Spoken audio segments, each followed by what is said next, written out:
হট্টমেলা নয়, রায় জানানোর প্ল্যাটফর্ম নয়। বাংলা টেলিভিশনে প্রথমবার যুদ্ধক্ষেত্র থেকে স্টুডিও, সোজা প্রশ্নের T20। ঘুরিয়ে নাম দেখাই না আমি, যখন তখন রং বদলাই না।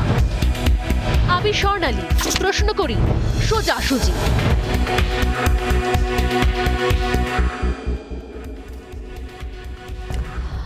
হাতে আর মাত্র কয়েকটা দিন, শরতের আকাশে মেঘ আর রোদের লুকোচুরি চলছে। নদীর পাড়ে কাশফুল জানান দিচ্ছে আর কটা দিন পরেই বছর ভরের অপেক্ষা শেষ। আর কটা দিন পরেই মা আসছে। বাঙালির প্রাণের উৎসব দুর্গোৎসব, প্রাণের পুজো দুর্গাপুজো। আর পুজো আসার মাসখানেক আগে থেকে শুরু হয় বাঙালির পুজোর প্রস্তুতি। পুজোয় তো খরচ আছে তো নাকি রে বাবা? পুজোয় খরচ আছে, পুজোয় দেওয়া থোয়া রয়েছে, পুজোর কেনাকাটা রয়েছে। যাদের সঙ্গে বছরভর কোনো যোগাযোগও থাকে না, ঠিক সেরকম ভাবে শুধুমাত্র উৎসব আয়োজনে তাদের সঙ্গে দেখা সাক্ষাৎ হয়, আত্মীয়তার খাতিরে পুজোর সময় সেই দেওয়া থোয়াগুলো চলে। নতুন পোশাক কেনা, পুজোয় খাওয়া, ঘোরা, অনেক খরচ। বছরভরের অপেক্ষা শেষে যেরকম একরাশ আনন্দ থাকে, একটা লম্বা বিরতি থাকে, ঠিক সেরকম ভাবেই কোথাও পুজোর কটা দিন খরচও বিশাল। এরপর পরপর তো রয়েছে সামনে লক্ষ্মী পুজো, তারপরে দীপাবলি, তারপর ভাইফোঁটা। টানা পুজোর মাস মানেই ছুটির মাস, আর পুজোর মাস মানেই হচ্ছে একরাশ আনন্দ, তার সঙ্গে একরাশ খরচ। তো এই খরচ কি করে, খরচের টাকা জোটাবেন? তাদের জন্য বলছি না যারা মাস গেলে মোটা অঙ্কের স্যালারি পান, পুজোর বোনাস পান, কিন্তু এমন তো অনেকে রয়েছেন যারা চাকরি পাননি, যাদেরকে বোনাস নেই, যাদের এবং তাদের প্রচুর প্রচুর দায় দায়িত্ব রয়েছে। সেই খরচটা পাবেন কোত্থেকে? একটা বিজ্ঞাপনের সুরে বলতেই পারি, আপনি কি বেকার? আপনার হাতে কি টাকা নেই? আপনি কি পুজোয় কেনাকাটা করতে চান? আপনি কি পুজোয় খরচ করতে চান? আপনি কি পুজোয় মাকে একটা ভালো শাড়ি দিতে চান, কাপড় দিতে চান? তাহলে চিন্তা নেই, কোনো চিন্তা নেই। মুশকিল আসান রয়েছে, মুশকিল আসান করে দিয়েছেন রাজ্যের মুখ্যমন্ত্রী নিজে। তিনি সমস্যার সমাধান দিয়েছেন আপনার হাতের নাগালেই। কিভাবে? বাড়ির পাশে বা রাস্তার মোড়ে বা ফুটপাতের ধারে কোথাও একটা ছোট মতো স্টল নিন, বা বাড়ির সামনে একটা বেঞ্চ পেতে সেখানে রুটি বিক্রি করুন। মাকে বলুন ঘুগনি দিতে, ঘুগনি বিক্রি করুন।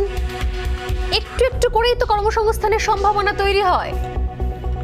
আপনি ভাবছেন আপনার হাতে টাকা নেই, চাকরি নেই, শিল্পের মরা গাঙে জোয়ার কবে আসবে, এত সব বড় বড় কথা ভাবার সময় নেই আর। আজ বাদে কাল বিশ্বকর্মা পুজো, তারপরে মহালয়া।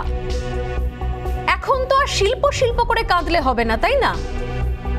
কোথায় চাকরি, কবে অফার লেটার আসবে, কোন উৎকর্ষ বাংলায় কোথায় ভুল করে কার কাছে নিয়োগপত্র চলে গেল, কোনটা আসল, কোনটা নকল, কোনটা সত্যি, কোনটা ফেক, কোথায় কার ফ্ল্যাট থেকে কোটি কোটি টাকা বেরোবে, তাও জেনে লাভ নেই। কালের নিয়মে পুজো আসবে, আর পুজো আসলেই ভাববেন একটা খরচা আছে, আর এই খরচার সমস্যার সমাধান রয়েছে এই সুন্দর একটা উপায়ের মাধ্যমে। আপনার হাতে রয়েছে একটা কেটলি, আর তাতে আপনি চা ভর্তি করুন। প্যান্ডেলে প্যান্ডেলে ঘুরতে ঘুরতে আপনি চা বিক্রি করছেন। আর কখনো সেই চায়ের সঙ্গে বাড়িতে বলবেন, যারা গুরুজন রয়েছেন, মা বা বাবা বা মাসি যারা রয়েছে, তাদেরকে বলবেন যে ঘুগনি বানিয়ে দিতে। প্যান্ডেলে প্যান্ডেলে চা বিক্রি করতে করতে ঘুগনিও বিক্রি করবেন। কি পুজোয় রোজগার হবে না? কি সুন্দর দিব্যি কাটবে বলুন তো পুজো। আমি বলছি না এই কথা, একটু আগে বললাম। এই নিদান দিয়েছেন, এই পরামর্শ দিয়েছেন খোদ রাজ্যের মুখ্যমন্ত্রী। আপনারা হয়তো অনেকেই ভাবছেন যে আমি কি বলছি শুরুতে, আজকে সোজাসুজি স্বর্ণালীর শুরুতে কি বলছি এসব। কিন্তু শুরুতেই বললাম এই পরামর্শ আমার নয় ভাই, এই পরামর্শ দিয়েছেন খোদ রাজ্যের মুখ্যমন্ত্রী। তিনি বলেছেন উৎকর্ষ বাংলার অনুষ্ঠানে মঞ্চ থেকে। যারা এখনো পর্যন্ত বিশ্বাস করতে পারছেন না যে কি করে পুজোর অনুষ্ঠানে কেনাকাটা করবেন, কি করে পুজোর খরচ বহন করবেন, এরকম সত্যি কি কোনো পরামর্শ দেওয়া হয়েছে? কিন্তু আমি তো ভাই সোজাসুজি কথা বলি, সোজাসুজি কথা বলতে আমি বাধ্য। তাই আর সময় নষ্ট না করে সোজাসুজি শোনাই উৎকর্ষ বাংলার অনুষ্ঠান মঞ্চ থেকে রোজগারের উপায় জানিয়েছেন রাজ্যের মুখ্যমন্ত্রী মমতা বন্দ্যোপাধ্যায়। কি উপায় জানিয়েছেন তিনি, শুনুন। ভাববেন এক একটা জিনিস আছে গ্রামগঞ্জে, অনেক জায়গায় এখনো পড়ে আছে, যা দিয়ে আপনার ব্যবসা হতে পারে। আপনারাই বা গ্রামে গঞ্জে এই কাশফুলগুলো তুলে একটু আটা টাটা লাগিয়ে যাতে ঝরে না যায়, কত কি বেরিয়েছে আজকাল। এগুলো দিয়ে ফুলদানিতে ফুল রাখার ব্যবস্থা করতে পারেন। এই কাশফুল লোকে কিন্তু পছন্দ করে বাড়িতে রাখতে। কচুরি পানা, আপনারা কি জানেন কচুরি পানা দিয়ে এত সুন্দরভাবে সেটাকে শুকিয়ে ব্যাগ তৈরি করছে, বাজারে যাওয়ার ব্যাগ তৈরি করছে, খাবার থালা তৈরি করছে। আগে যে শালপাতার থালায় খাবার দিত, ওই থালাতে খাবার দিচ্ছে। মাটির থালাও যেমন আছে, শালপাতারও আছে, কলা পাতারও আছে, তেমনি কচুরি পানার দিয়ে যে এত ভালো কাজ হতে পারে। 1000 টাকা জোগাড় করে একটা কেটলি কিনুন আর কয়েকটা মাটির ভাঁড় নিন।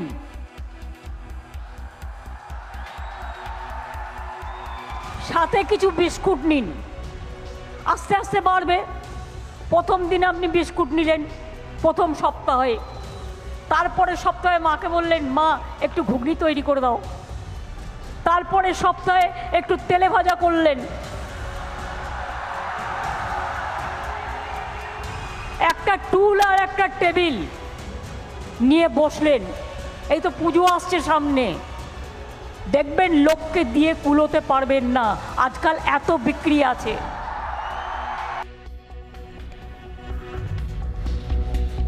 হলো, বিশ্বাস হলো তো? যারা এতক্ষণ বিশ্বাস করছিলেন না, ভাবছিলেন যে স্বর্ণালী আজকে কি বলছে আবোল তাবোল, পুজোর সময় পুজোর আগে এ কি বলছে যে একটা টুল নিয়ে টেবিল নিয়ে বসে কখনো ঘুগনি বিক্রি করুন, কখনো কেটলি নিয়ে চা বিক্রি করুন। আরে ভাই, আমি তো শুরুতেই বললাম, যাদের বিশ্বাস হয়নি তাদের জন্য আরো একবার করে চালালাম। এটা আমার পরামর্শ নয়, আমার তো শুধুমাত্র সোজাসুজি প্রশ্ন করার কথা, আর সোজাসুজি যে বক্তব্যগুলো চারপাশে ঘুরে বেড়ায় সেই বক্তব্যগুলো সন্ধেবেলা এই 6:57 আপনাদের সামনে তুলে ধরার কথা, সেটাই করলাম। কিন্তু মজা হচ্ছে, নিঃসন্দেহে ঘরে ঘরে কুটির শিল্প তৈরি হবে, কিন্তু কুটির শিল্পের পাশাপাশি কেটলি আর কয়েকটা ভাঁড় নিয়ে এই চা বানানো এবং তার সঙ্গে সঙ্গে ঘুগনি নিয়ে ঘুগনি বিক্রি করা সত্যি কি বিকল্প? এই প্রশ্নগুলো জাগছে কারণ এটাই বোধহয় আমাদের সামনে রাস্তা দেখাচ্ছে। কারণ এটা প্রথমবার নয়। যদি প্রথমবার হতো তাহলে এ নিয়ে অনেক অনেক কথা শুরু হতে পারতো, কিন্তু এটাই তো প্রথমবার নয়। এর আগেও চপ বানিয়ে কর্মসংস্থানের দাওয়াই দিয়েছিলেন মুখ্যমন্ত্রী মমতা বন্দ্যোপাধ্যায়। এদিন মুখ্যমন্ত্রীর এই বার্তার পরে দুর্গাপুরে ঘুগনি এবং চা নিয়ে বিজেপি কর্মী সমর্থকরা তারা পথে নেমে পড়েন। তার সঙ্গে কাশফুল দিয়ে বালিশ বানিয়ে কচুরিপানা সামনে রেখে চলল অভিনব প্রতিবাদ। কিরকম সেই প্রতিবাদ ছিল? রাস্তায় কচুরিপানা, কাশফুল, তার সঙ্গে কেটলি করে চা, তার সঙ্গে ঘুগনি। সেই প্রতিবাদের ঝলক দেখাই আমি শুরুতে, দেখুন আজ।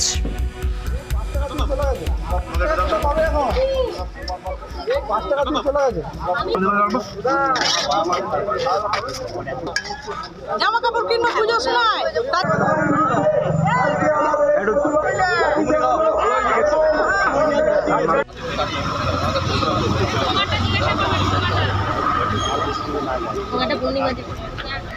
ঠিক আছে।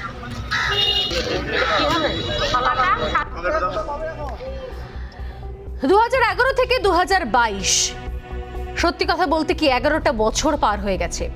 তিনবার বিপুল ভোটে জয়, একের পর এক ভারী নামের প্রকল্পের কথা শুনতে পেয়েছি আমরা, একের পর এক বিজনেস সামিট দেখতে পেয়েছি আমরা, নিয়োগের ভুরি ভুরি প্রতিশ্রুতি দেখেছি আমরা। আসলে সবটাই খাতায় কলমে, বাস্তব অবশ্য বলছে অন্য কথা। সময় যত গড়িয়েছে পাল্লা দিয়ে ততই বেড়েছে দুর্নীতির অভিযোগ। স্বচ্ছ নিয়োগ শুধুমাত্র চাহিদা, এইটুকুই চাহিদা যে স্বচ্ছ নিয়োগ হবে। আর সেই চাহিদাকে সামনে রেখে দিনের পর দিন ধর্ণা অনশন চালিয়ে যাচ্ছেন রাজ্যের শিক্ষিত বেকাররা। দিনের পর দিন চলছে ধর্ণা অনশন। রাজ্য সরকার বারবার দাবি করে যে বাংলা শিল্পে এগিয়ে রয়েছে, সরকারি দপ্তরে নাকি হাজার হাজার চাকরি হয়েছে, হাজার হাজার শূন্যপদ এখনো রয়েছে, সামনে আরো নিয়োগ হবে, নতুন নতুন নিয়োগের ঘোষণা, অ্যানাউন্সমেন্ট। রাজ্যে কলকারখানা হয়েছে, শিক্ষক নিয়োগ হয়েছে, চেষ্টা চলছে, কিন্তু আইনের গেরোয়ে সবকিছু যেন আটকে রয়েছে। হচ্ছে সবকিছুই হচ্ছে, হবে, কি হলো, কি পেলাম, তার কোনো হিসেব নেই। কথায় কথায় প্রশ্ন করলেই বিজেপি শাসিত রাজ্যের তুলনা টেনে আনা হচ্ছে। আচ্ছা, কর্মসংস্থানে সত্যি যদি এই বাংলা এগিয়ে থাকে, তাহলে কেন ঘুগনি চা বিক্রি করার পরামর্শ দিচ্ছেন মুখ্যমন্ত্রী? কাদেরকে পরামর্শ দিচ্ছেন? তারা কারা?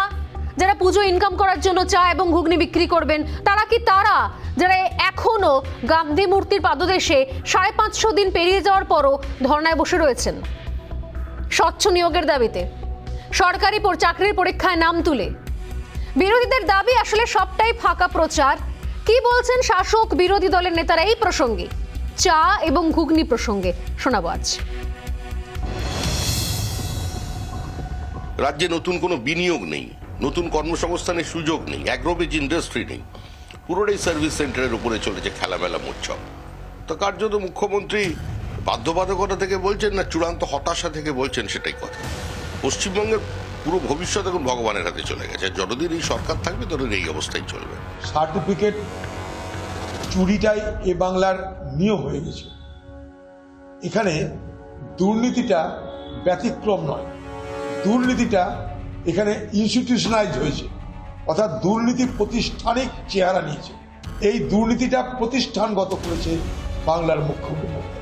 সারা ভারতবর্ষে মাথাপিছু আয়ের গড় যেখানে ছিল, বাংলার মাথাপিছু আয়ের গড় তার থেকে বেশি। বিজেপি বলেছিলেন যে প্রত্যেক বছর 2 কোটি চাকরি। কে বলেছিল? ভারতীয় জনতা পার্টি 2014-এ। তো 14 সাল থেকে 22 সাল, ক বছর? 8 বছর। প্রতি বছর কত? 2 কোটি। মোট কত হয়? 16 কোটি। 16 কোটি চাকরি কই? ফলে বাংলায় কর্মসংস্থান তৈরি হচ্ছে। 100 দিনের কাজ দেশের মধ্যে সেরা কে? পশ্চিমবঙ্গ। কর্মসংস্থানে সেরা কে? পশ্চিমবঙ্গ। মাথাপিছু আয় সেরা কে? পশ্চিমবঙ্গ। এই রাজনৈতিক তর্ক বিতর্ক তো চলবেই। আপনারাও যারা রোজ টেলিভিশন দেখেন, রোজ এই তর্ক বিতর্ক শুনতে শুনতে হয়তো কখনো কখনো ক্লান্ত হয়ে যান, কারণ নিজেরাও জানেন আসলে হচ্ছেটা কি। কারণ এই শো আজকে এখন যখন করছি, তখন রাজ্যের নিয়োগ দুর্নীতির কি তথ্য সামনে এলো জানিয়ে রাখি যে এসএসসি নিয়োগ দুর্নীতিতে মাস্টার মাইন্ড রাজ্যের প্রাক্তন মন্ত্রী পার্থ চট্টোপাধ্যায়। নিয়োগ দুর্নীতির সময় তিনিই ছিলেন শিক্ষামন্ত্রী। আদালতে দাঁড়িয়ে আজ এমনটাই বলেছেন সিবিআই এর আইনজীবী। রাজ্যের প্রাক্তন শিক্ষামন্ত্রীকে ইডির পর সিবিআই হেফাজতের নির্দেশ দিয়েছে আদালত। হাসপাতালের পর আদালতেও চোর চোর স্লোগান শুনতে হচ্ছে রাজ্যের প্রাক্তন শিক্ষামন্ত্রীকে। ভাবতে পারেন, রাজ্যের প্রাক্তন শিক্ষামন্ত্রী বিভিন্ন জায়গায় হাসপাতালে যায় চোর চোর স্লোগান, সিবিআই হেফাজতে চোর চোর স্লোগান, হাসপাতালে চোর চোর স্লোগান। আজকে তাকে আদালতে পেশ করা হয়েছে, সেখানে পর্যন্ত আজকে চোর চোর স্লোগান শুনতে হয় রাজ্যের প্রাক্তন শিক্ষামন্ত্রীকে। শুধু কি শিক্ষামন্ত্রী, এরপর তো অনেক লম্বা লিস্ট রয়েছে। আজকে আদালত চত্বরে ঠিক কি হলো একবার শোনাই, তারপর বাকি কথাটা বলছি।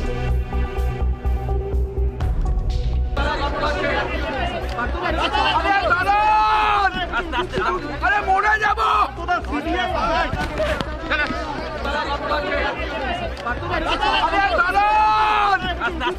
আরে মরে যাব।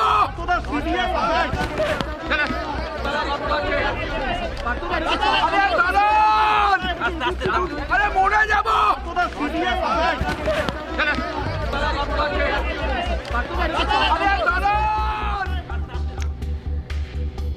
হাহাকার চারিদিকে।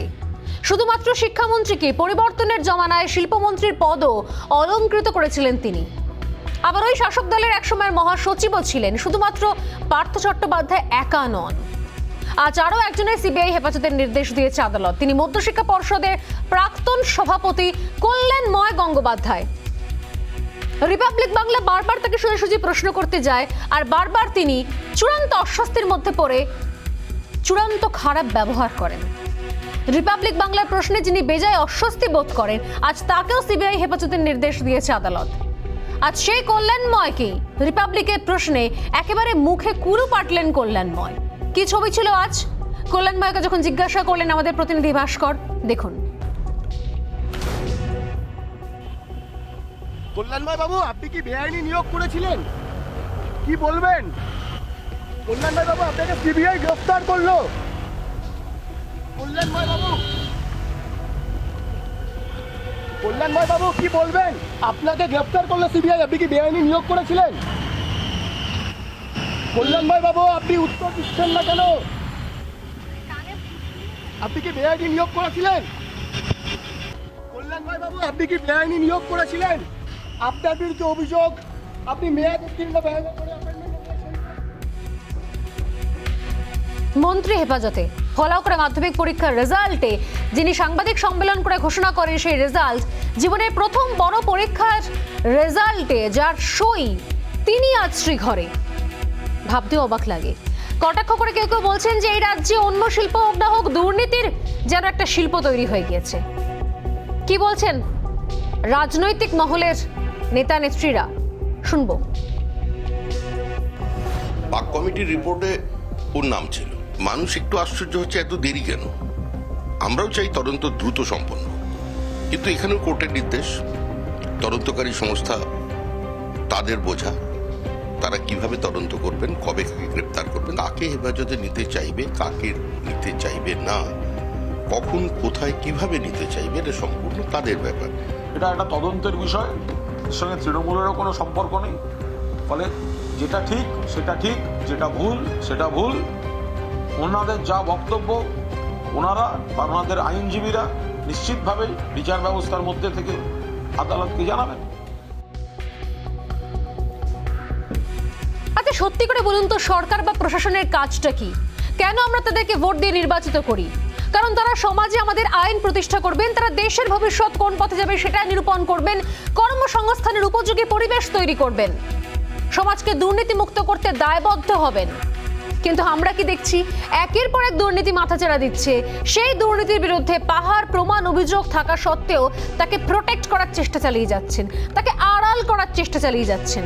আর উল্টে দুর্নীতি বন্ধে যারা আন্দোলন চালিয়ে যাচ্ছে তাদের পড়তে হচ্ছে লাঠি জলকামানের মুখে। সরকারি চাকরি ব্যবস্থা করা সরকারের কাজ, কিন্তু সেই কাজ না করে বিকল্প কাজের দাওয়াই দিচ্ছে সরকার। সরকারের রাজ্যের প্রশাসনিক প্রধান।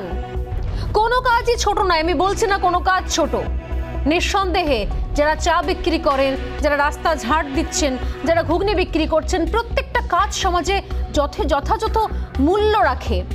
কিন্তু আমার প্রশ্ন হচ্ছে যে হঠাৎ করে বেকার যুবকদের আমি এমন পরামর্শ দেব কেন যেখানে আমার বেকার যুবকরা রাস্তায় বসে রয়েছে দিনের পর দিন, একটা একটা করে দিন কাউন্ট করা হচ্ছে, সেখানে তাদের নাম রয়েছে লিস্টে, তারা সরকারি চাকরি পেতে পারেন, তাদেরকে সরকারি চাকরি দিচ্ছি না। আর বিভিন্ন জায়গাতে মঞ্চে বলছি বিকল্প রাস্তা রয়েছে আয়ের, এর মানে কি একটু বোঝাবেন?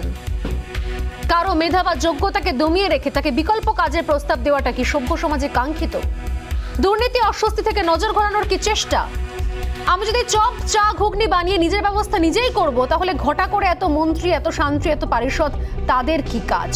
এই প্রশ্ন তুলে শুরু করছি আজকের সোজাসুজি স্বর্ণালী। তবে তার আগে চোখ রাখবো আজকের প্রতিবেদনে।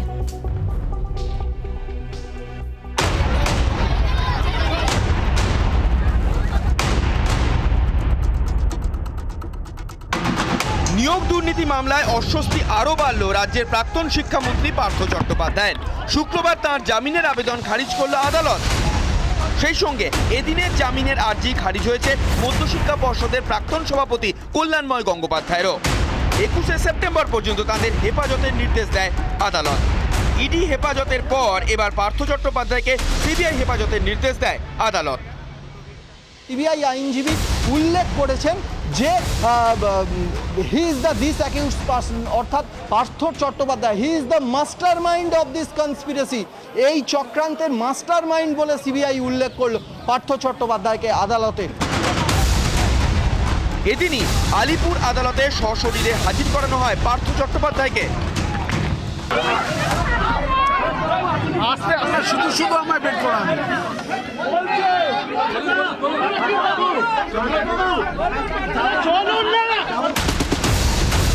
নিয়োগ দুর্নীতির সময় তিনি ছিলেন শিক্ষামন্ত্রী। শুক্রবার আদালতে ঠিক এই দাবি করে তদন্তের স্বার্থে পার্থকে নিজেদের হেফাজতে চায় সিবিআই। সিবিআইয়ের এই আবেদন নিয়ে প্রশ্ন তোলেন পার্থ চট্টোপাধ্যায়ের আইনজীবী। ইডি এবং সিবিআই কেন এই কথাটা আসছে, কোথাও একটা সেন্ট্রাল এজেন্সিগুলো এক জায়গাতে রয়েছে, মনে হচ্ছে যে এই এজেন্সি থেকে যদি উনি বেল পেয়ে যান আর একটা এজেন্সি দিয়ে তাকে আটকে রাখা, কারণ উনি জেলে আছেন। যদি জিজ্ঞাসা করাটাই উদ্দেশ্য হতো, তার জন্য পুলিশ কাস্টাডি চাইবার দরকার পড়ে না। অন্যদিকে এদিনে রিপাবলিকের প্রশ্নের উত্তরে নিরুত্তর ছিলেন কল্যাণময় গঙ্গোপাধ্যায়। কল্যাণময় বাবু, আপনি কি বেআইনি নিয়োগ করেছিলেন? কি বলবেন? কল্যাণময় বাবু, আপনাকে সিবিআই গ্রেফতার করলো। কল্যাণময় বাবু, কল্যাণময় বাবু কি বলবেন? আপনাকে গ্রেফতার করলো সিবিআই, আপনি কি বেআইনি নিয়োগ করেছিলেন? একদিকে যখন নিয়োগ দুর্নীতি মামলায় একের পর এক দুর্নীতির পর্দা ফাঁস হচ্ছে, চাকরির দাবিতে রাজপথে আন্দোলন চালিয়ে যাচ্ছেন চাকরি প্রার্থীরা, ঠিক তখনই বিকল্প কাজের দাওয়াই মুখ্যমন্ত্রীর। একটা কেটলি কিনুন আর কয়েকটা মাটির ভাঁড় নিন। প্রশ্ন উঠছে, দুর্নীতির বিরুদ্ধে ব্যবস্থা না নিয়ে বিকল্প দাওয়াই? মমতার রোজগার দাওয়াই কি নজর ঘোরানোর চেষ্টা? সরকারি চাকরি কি নিছকই প্রহসন? রিপাবলিক বাংলা।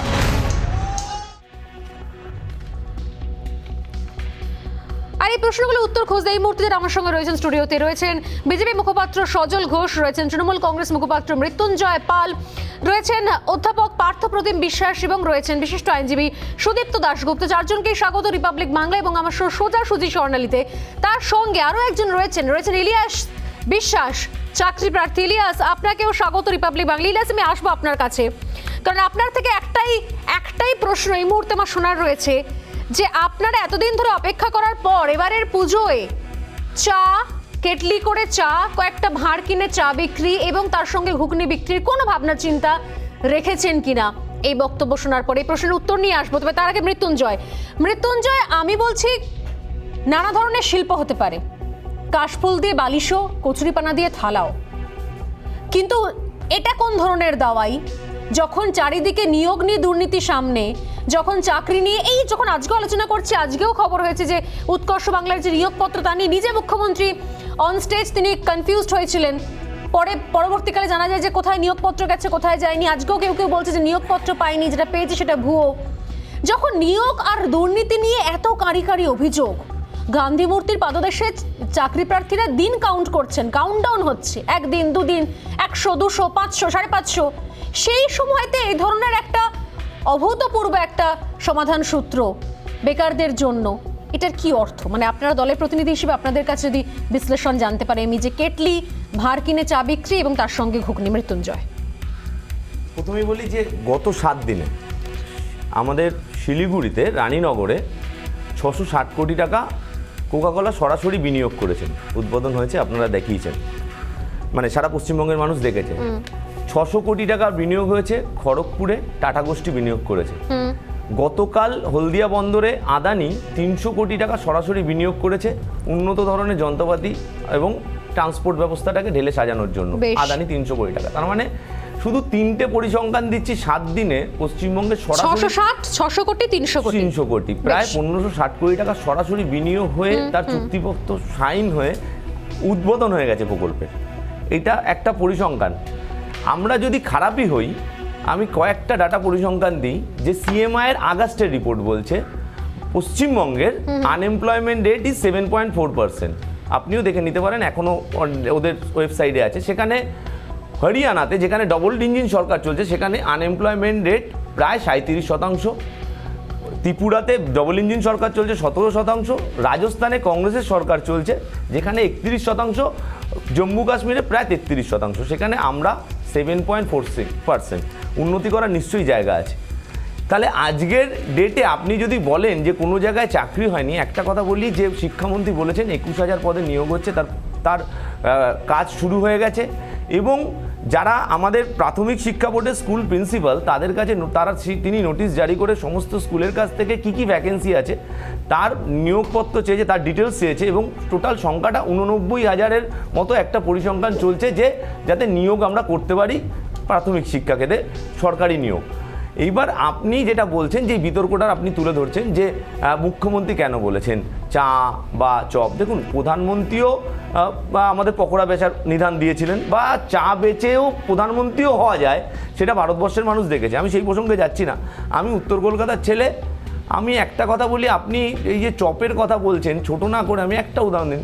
লক্ষ্মীনারায়ণ স্যারের চপের দোকান আছে, হাতিবাগান থেকে যদি হেদুয়ায় যান, কত কোটি টাকা তাদের বছরের টার্নওভার আপনি জানেন। এমবিএ অনেক আছে, রাখো আমি এরকম অনেক, আমি বলছি এমবিএ, আমি কলকাতা, আমি ফ্রাইয়ের দোকান, চপের দোকান, প্রচুর আছে, প্রচুর নাম করা দোকান আছে।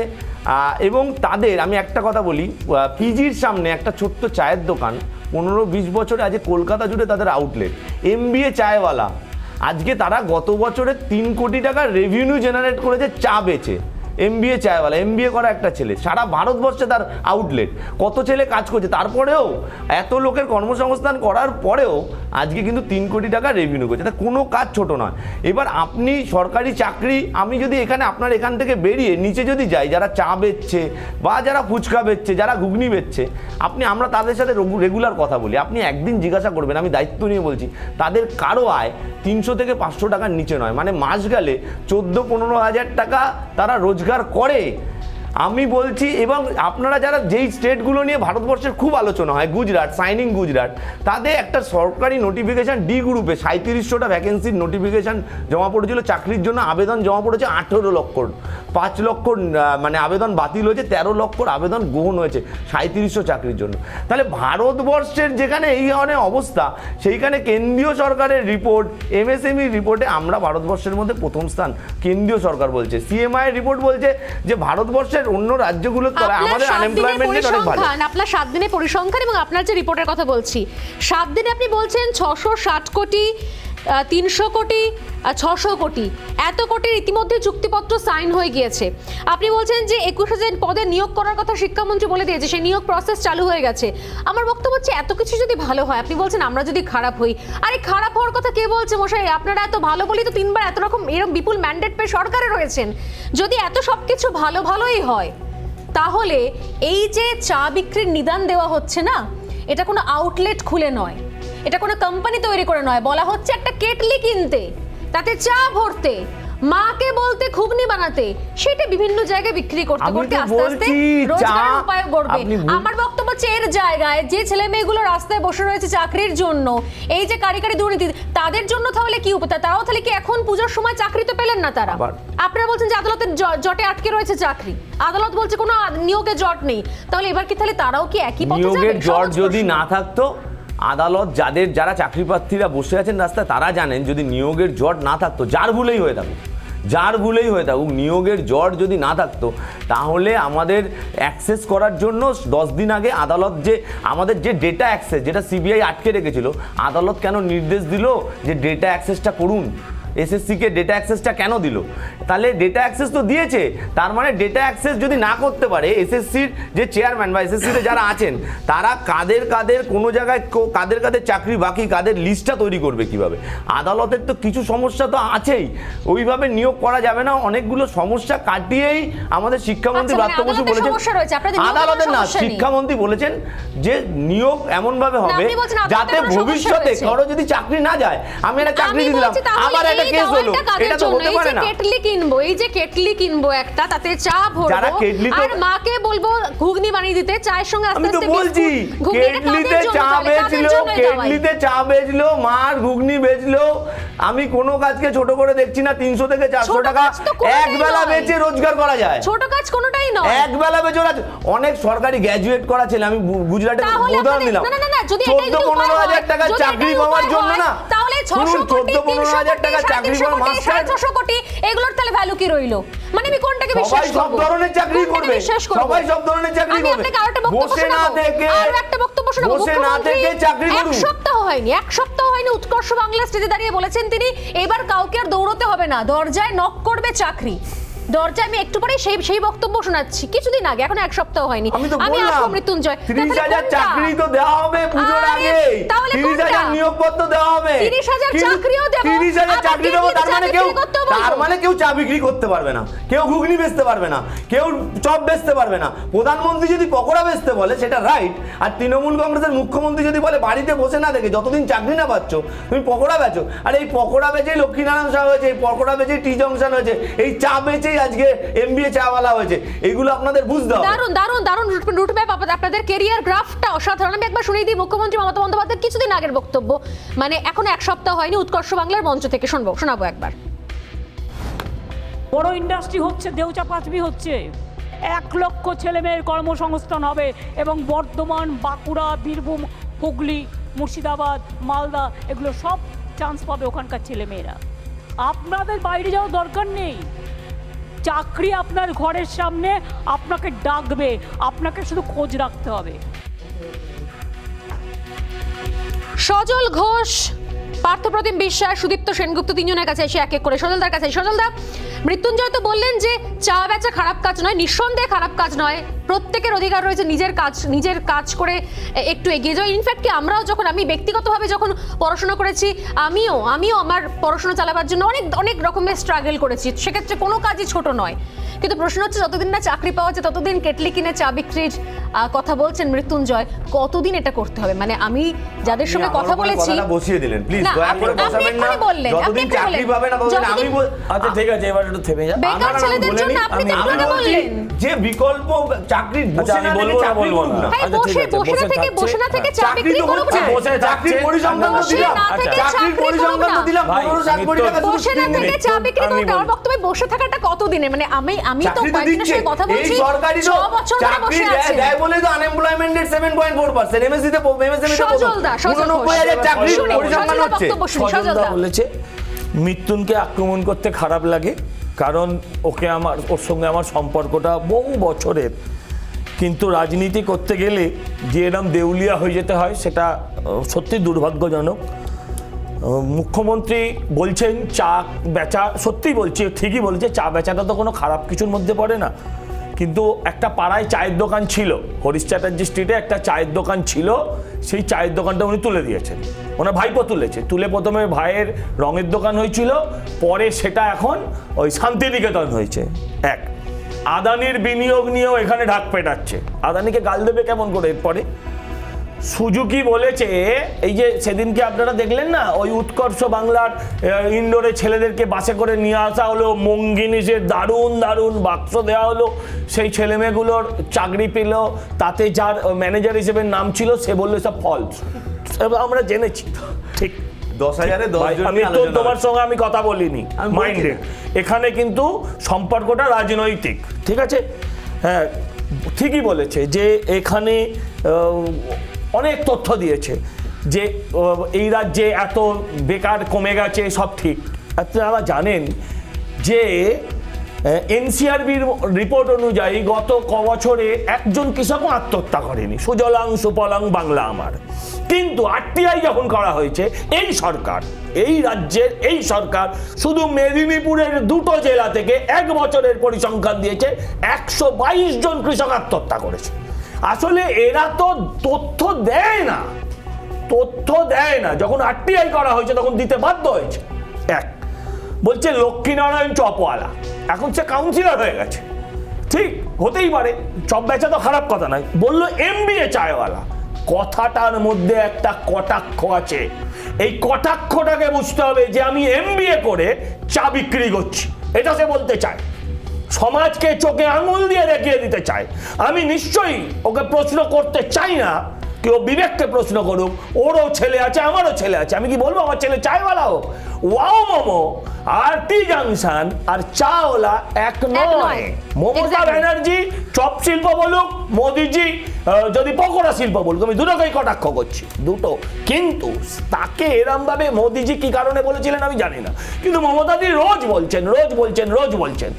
আমি জানতে চাই যে 18 লক্ষ গুজরাটে চাকরির আবেদনের কথা বলেছে, সেখানে বাংলার কতজন আছে সেটাও জানে না, কারণ অনলাইন হাসি তো পাবে, মানুষের যন্ত্রণায় হাসি পাবে, এটাই তো তৃণমূল, নতুন তৃণমূল।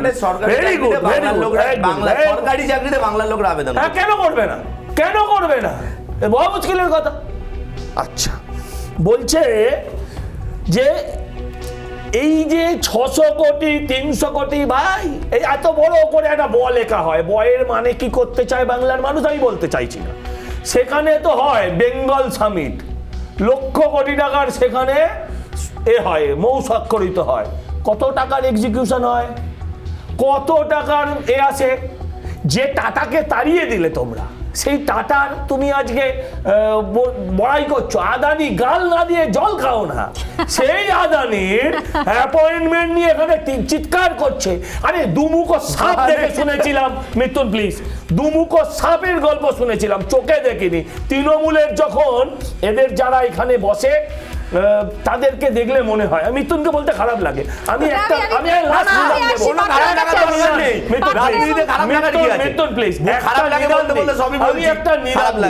যে এই যে বালেরা বলছে না খালি কেন্দ্রীয় বাহিনী কেন্দ্রীয় বাহিনী, এই কেন্দ্রীয় বাহিনীকে দিয়ে মমতা ব্যানার্জিকে তুলে নিয়ে গিয়ে ডাক্তার দেখানোর ব্যবস্থা করা উচিত। এই ভদ্রমহিলার মাথা ঠিক নেই, খুব পরিষ্কার। আমি এবার বলি কার মাথা ঠিক আছে কিনা নেই, তাহলে প্রধানমন্ত্রী ওয়াও মোমো এইগুলোর সঙ্গে তো কখনো এই চা কেটলি নিয়ে চা বিক্রি করাকে মেলানো যাওয়া সম্ভব নয়। আপনাকে টি জংশনের আবার টি জংশনের মুড়ি ঘুগনি, আবার দুটো আবার একটা কথা বলছি, আপনি ভুলে যাচ্ছেন বাদাম দিয়ে আচ্ছা শুনুন, উনি গুলিয়ে দেওয়ার চেষ্টা করছেন। টি জংশন যারা শুরু করেছিল, সে এসএসকেএম এর একটা পাশে একটা ছোট চায়ের দোকান দিয়ে, আজও চায়ের দোকানটা বর্তমান, আজও চায়ের দোকানটা বর্তমান, আজও চায়ের দোকানটা বর্তমান। পার্থদা এবং সুদীপ্তর কাছে আসবো, তার আগে আমি একবার সংক্ষেপে ইলিয়াসের কাছে যাই। ইলিয়াস, যে সম্ভাবনার কথা, যে উজ্জ্বল সম্ভাবনার কথা, যে অসাধারণ ক্যারিয়ার গ্রাফ ইতিমধ্যে করে দেওয়া হয়েছে রাজ্যের প্রশাসনিক প্রধানের তরফ থেকে, আমার বক্তব্য ইলিয়াস, আপনি কতদিন ধরে অপেক্ষা করছেন চাকরির জন্য, সরকারি চাকরির জন্য, এবং এবছর পুজোয় কি প্ল্যান আছে? এরকম কোনো প্ল্যান আছে কি? কেটলি কিনে চা বিক্রি করবেন বা বাড়িতে গুরুজনদের বলবেন যে ঘুগনি বানিয়ে দাও, সেটাও সঙ্গে সঙ্গে বিক্রি করব, যাতে যতদিন না পর্যন্ত চাকরি পান ততদিন পর্যন্ত একটা অর্থনৈতিকভাবে স্বাবলম্বী হওয়ার জায়গা থাকবে, একটা আর্থিক রোজগারের ব্যবস্থা থাকবে। ইলিয়াস, আর কয়েকটা বিস্কুট নিতে ভুলবেন না। আর দেখুন, মানে আমার খারাপও লাগছে এমন একটা ইস্যু নিয়ে প্রশ্ন করছি, প্রধানমন্ত্রী হওয়া যায়, এটা মাথায় রাখবেন। চা বিক্রি করতে করতে প্রধানমন্ত্রী হননি, চা বিক্রি প্রধানমন্ত্রী হওয়া যায়, দুটো আলাদা বিষয় নি ভাই। ইলিয়াস, আমি খুব দুঃখিত ইলিয়াস, এই প্রশ্ন করছি, আমি হাত জোড় করে বলছি ইলিয়াস, হাত জোড় করে বলছি, আমি খুব দুঃখিত যে রাজনীতিতে বসে কিন্তু এই প্রশ্ন করার জন্য উপায় নেই, কারণ রাজ্যের প্রশাসনিক প্রধান আজকে এমন একটা রাস্তা দেখিয়ে দিয়েছেন। আমার কাছে, আমি আবারও বলছি, সমস্ত পেশায় তার সম্মান রয়েছে, প্রত্যেকটা পেশারই আলাদা মূল্য রয়েছে, কিন্তু আমার তোমার কাছে জানার ইচ্ছে রয়েছে, যারা চাকরি প্রার্থী এতদিন ধরে ধর্নায় বসে আছো, তোমরা কি ভাবছো এবছর পুজোয়?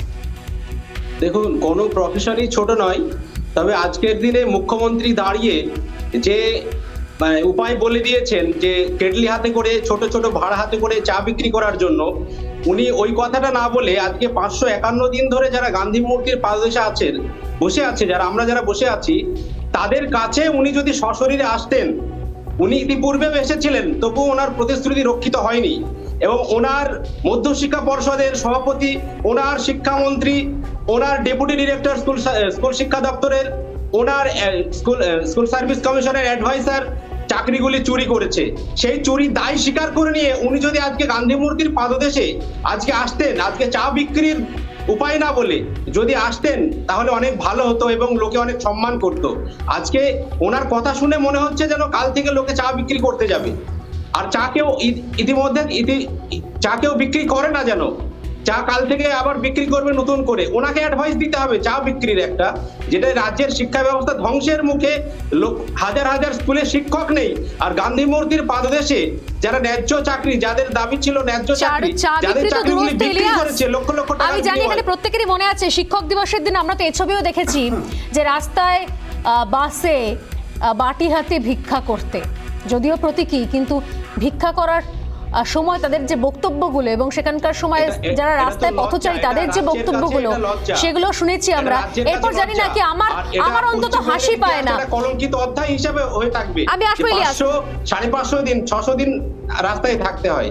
পার্থদা কি বলবেন? পার্থদা, আমি সত্যি বললাম না যে কিছু কিছু প্রশ্ন অস্বস্তিকর লাগে সাংবাদিক হিসেবে, কিন্তু কিছু বিষয় এমনভাবে সামনে চলে আসে নগ্নভাবে যেগুলোকে অ্যাড্রেস না করলে নয়। কি বলবেন পার্থদা? না স্বর্ণালী, এমনিতে সত্যি কোনো কাজ ছোট নয়, প্রত্যেকটা কাজেরই নিজস্ব একটা সম্মান মর্যাদা আছে, কিন্তু যেটা অসুবিধার জায়গা যে যাদের যে কাজ করার কথা নয় তাদের যদি সেই কাজ করতে হয় পরিস্থিতি বাধ্য করে। যেমন আমাদের এই পাশ করা ছেলেমেয়েরা, ইলিয়াস বলছিলেন যে তারা যদি এখন তাদেরকে চা বিক্রি করতে হয় আর তাদের জায়গায় হচ্ছে পাস না করা, টেট পাস না করা, সাদা খাতা জমা দেওয়া ছেলেমেয়েরা তারা যদি গিয়ে স্কুলের মাস্টারমশাই হয়, আমি বললাম এটাই হচ্ছে সবচেয়ে বড় বিড়ম্বনা। আমি বলছি যে আমাদের রাজ্যে ইনফ্যাক্ট যদি এটা একটা বিকল্প মডেল হতো যে সত্যিই সবাই চা বিক্রি করে অথবা ছোট ছোট কাজ করেই হচ্ছে যে বড় হবে, তাহলে আমাদের রাজ্যে যারা বীর বলে সম্মান পান, অনুব্রত মণ্ডল, তার যে কয়েকশো কোটি টাকা, এটা কি চা বিক্রির টাকা? এটা কি আমি বললাম এই ছোট ছোট কাজ করে তৈরি করা? সাইকেল হোসেন তিনি কি এই ছোট ছোট কাজ করে হচ্ছে যে টাকা তৈরি করেছেন সৎপথে উপার্জনের? এটা তো নয়। আমি বলছি যে এইখানেই হচ্ছে যে আমাদের এই যে বিকল্প শিল্পের চেহারা আনফর্চুনেটলি যেগুলো পাচ্ছে, যে কয়লা, পাথর, গরু, এগুলো তো শিল্পের তালিকায় ছিল না, ছিল, এখন আসছে। আমি বলছি এমন একটা অবস্থা হচ্ছে যে খিদিরপুরে খাটের তলায় 18 কোটি টাকা যখন উদ্ধার হয়, এখন বলতে হচ্ছে স্বর্ণালী যে খাটের তলায় শিল্প। আমি এই কারণে যে এই ধরনের লোকেদেরও শিল্পপতির মর্যাদা দেওয়ার চেষ্টা করছিলেন রাজ্যের মন্ত্রীরা কেউ কেউ, যে কারণ এরা নাকি যদি গ্রেপ্তার হন, ধরপাকড় যদি হয়, রাজ্যের শিল্প সম্ভাবনা নষ্ট হতে পারে। এর চেয়ে দুর্ভাগ্যের কিছু নেই। আমি বলছি যে এই জায়গাটাই আমাদের নিজেদেরকে নিজের প্রশ্ন করা উচিত। কোনো কাজ ছোট নয়, এটা ধরে নিয়েই বলছি যে আমাদের এখানে কাজটা ছেলে খেলায় পরিণত হয়েছে। অর্থাৎ একটা নিয়োগপত্র বেসরকারি কোম্পানির, সে চাকরি পাবে কি পাবে না সেটা সরকার বিলি করছে, এবং সেটাও ভুয়ো। আমি বলছি ভুয়ো ডাক্তার দেখেছেন, ভুয়ো ইঞ্জিনিয়ার দেখেছেন, ভুয়ো উকিল দেখেছেন, আমি এখন দেখতে পাচ্ছি ভুয়ো নিয়োগপত্র, that too from the platform of government. আমি বলছি এখানেই তো সবচেয়ে বড় সমস্যা, যে একটা সরকার তার নিজের কাজ যদি না করেন, অর্থাৎ যেখানে হুইসেল ব্লোয়ারের কাজ করেছিলেন এই সরকারেরই প্রাক্তন মন্ত্রী উপেন বিশ্বাস, বলেছিলেন সরকারি চাকরি বিক্রি হচ্ছে, দুর্নীতি হচ্ছে, চারপাশে সিন্ডিকেট রাজ চলছে। আমাদের এই রাজ্যের সরকার মনোনিবেশ করেননি, সেখানে দাঁড়িয়ে মানুষ কোথায় যাবে? আর আমির খানের মতো যারা ফ্রড, যারা অ্যাপের ব্যবসা করেন, তারা হলেন কি রাজ্যের শিল্পপতি। মাননীয় মেয়র তিনি বলছেন যে এইভাবে যদি তাদের বাড়িতে এডিসিবি রেট হয় তাহলে শিল্প কি করে আসবে রাজ্যে। আমার কাছে কোনো উত্তর নেই, উত্তরগুলো মৃত্যুঞ্জয়ের কাছে থাকবে। তবে আমি একবার সুদীপ্তর কাছে আসবো শেষে। সুদীপ্ত, সত্যি সত্যি এই পরিস্থিতি দেখে কি মনে হচ্ছে? এতদিন ধরে আপনারা লড়াই করছেন, অনেক চাকরি প্রার্থী হয়ে লড়াই করেছেন, মামলা করছেন, লড়াই করছেন, রোজ আদালতে যাচ্ছেন, আজকে মনে হচ্ছে যে এর থেকে বোধহয় এই যে নিদান, এখন যে পরামর্শ শুনছেন কেটলি হাতে চা বিক্রি, ঘুগনি বিক্রি, এটা বোধহয় আপনাদেরই অনেক আগে দেওয়া উচিত ছিল। কারণ আপনাদের জানা উচিত ছিল যে এখানে এ রাজ্যে সবকিছু অনেক ধীরে বা এরকম ভুয়ো নিয়োগপত্রের মতো ভুয়ো জিনিস সামনে চলে আসবে, কারি কারি দুর্নীতি রয়েছে। আগে বুঝতে পেরেছি বলেই আমরা কোর্টের দ্বারস্থ হয়েছি। এখানে কোনটা ছোট কাজ কোনটা বড় কাজ সেটা ইম্পর্টেন্ট না, ইম্পর্টেন্ট হলো আজকে মুখ্যমন্ত্রীর কথাতে এটা পরিষ্কার যে দুর্নীতি করে চাকরি দেওয়া হয়েছে, আমরা এই দুর্নীতির পক্ষে আছি, তাই তোমাদের ন্যায্য চাকরি দেওয়া হবে না, তোমরা এই চা বিক্রি করো। এবং কিছুদিন পরে বললে অবাক হবেন না যদি মুখ্যমন্ত্রী বা তার দলের কোনো লোকেরা বলে এই যে এত পুজো হচ্ছে, পুজোর স্টলে গিয়ে আপনি চা আর ঘুগনি বিক্রি করবেন, তাতে করে কি হবে, লোকাল যারা তৃণমূল থাকবে তারা তোলা তুলতে পারবে। কথাটা বলতে খুব খারাপ লাগছে, কিন্তু কথাটা সত্যি, এটাই হচ্ছে ভবিষ্যৎ। কারণ আজকে সরকার দেখে নিয়েছে দুর্নীতি করে চাকরি দিয়েছে, এবং যারা ন্যায্য তাদের আমরা চাকরি দিতে পারবো না। এতদিন ধরে বলছিল কোর্টের জন্য চাকরি আটকে আছে, আজকে কোর্টে বাধ্য করেছে সরকার, এসে বলেছে কোনো কোর্টের রায় চাকরি আটকে নেই। আর মৃত্যুঞ্জয় যেটা বললো ডেটা রুম আটকানো হয়েছিল কারণ ডেটা রুম ম্যানিপুলেট করা হচ্ছিল তাই জন্য, কিন্তু এখানে মহামান্য আদালত বলেছিলেন ডেটা রুম থেকে যেগুলো দরকার চাকরি দেওয়ার জন্য মেরিট লিস্ট, সেই কাগজপত্র এসএসসি বার করতে পারে, এবং এসএসসি বার করে তা পাবলিশও করেছে। তাই এটাই বাজে কথা যে আজকে ডেটা রুমের জন্য চাকরি আটকে ছিল, এটা হলো বারবার করে বলা হচ্ছে বিভ্রান্ত করার চাকরি কোথাও আটকে নেই, কিন্তু এটা পরিষ্কার যে যারা দুর্নীতি করেছে তাদের আমরা পক্ষে আছি, তাদের চাকরি থেকে দেওয়া যাবে না। তাই জন্য একদম খুব সংক্ষেপে মৃত্যুঞ্জয় এবং সজল দেখা আমি বলিনি, এই যে সিপিএম এমন সময় এমনভাবে বলছেন, বামপন্থী প্রতিনিধিরা যারা আসছেন তারা তারা মানে তাদের সময় বিশাল চাকরি ছিল, 56,000 কলকারখানা বন্ধ হয়নি, কিছু হয়নি। যারা আপনি শিক্ষার ক্ষেত্রে বলছেন তো, যারা কাজ মানে চাকরি আইটি সেক্টরে যারা কাজ করে, আমরা তারা মেনে নেবো তারা শিক্ষিত। বামপন্থের 2011 সালে রেভিনিউ জেনারেট হয়েছিল 8,000 কোটি টাকা আইটি সেক্টর থেকে। 2021 সালে আমরা রিলিজ করে দেখিয়ে দিয়েছি আমাদের আইটি সেক্টরের রেভিনিউ জেনারেট হয়েছে 32,000 কোটি টাকা। বলতে দেবেন না, বলতে দেবেন না। তার মানে আইটি সেক্টরে আমরা দুর্নীতিগুলোকে আড়াল করেন কেন? আপনি এক জায়গায় বলছেন পরিসংখ্যান দিন, আইটি সেক্টরে আমরা 32,000 কোটি টাকা, আইটি সেক্টরে আমরা 32,000 কোটি টাকা রেভিনিউ জেনারেট করেছি। আমরা 32,000 কোটি টাকা রেভিনিউ জেনারেট করেছি।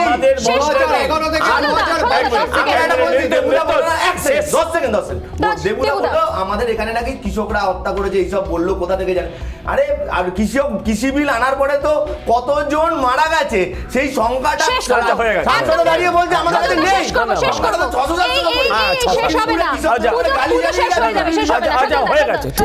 নেই। আমি এক লাইনে বলছি, ভাইপো বেচবে গরু, ভাইপো বেচবে কয়লা, ভাইপোর বউ বেচবে সোনা, আর আদানির বন্দরে একদম কথা বলিনি, আদানির বন্দরে ড্রাগস ধরা পড়লে আপত্তি নেই, কলকাতা বন্দরে ড্রাগস ধরা পড়লে তার কোনো দায় নেই, কিন্তু সেই আদানির আজকে বিনিয়োগ নিয়ে এরা বড়াই করছে। এটা বাংলার লজ্জা নয়, এটা বাংলার জন্য ঘৃণা। কিন্তু শিক্ষিত বেকারের সামনে রাস্তা রইলো। যে আমি বলছি যে এর আগের আমলের কথা উঠলো, ও শেষ সময় একদম শেষ। পুজো সামনে চলে আসছে, আর পুজোর আগের এই একটা সমাধান সূত্র কোথাও দিয়ে দিলেন রাজ্যের প্রশাসনিক প্রধান। জানি না এটার অন্য কি ধরনের প্রতিক্রিয়া যারা বসে রয়েছেন চাকরি না পেয়ে দীর্ঘদিন ধরে তাদের মনে হবে। তবে নিঃসন্দেহে আমরা আশা করব যে এই জটগুলো খুলুক, শেষ কোথায় আমরাও দেখতে চাই। আপাতত ডিবেট শেষ করছি এখানেই, ফিরে আসছে বিরতির পর, সঙ্গে থাকুন।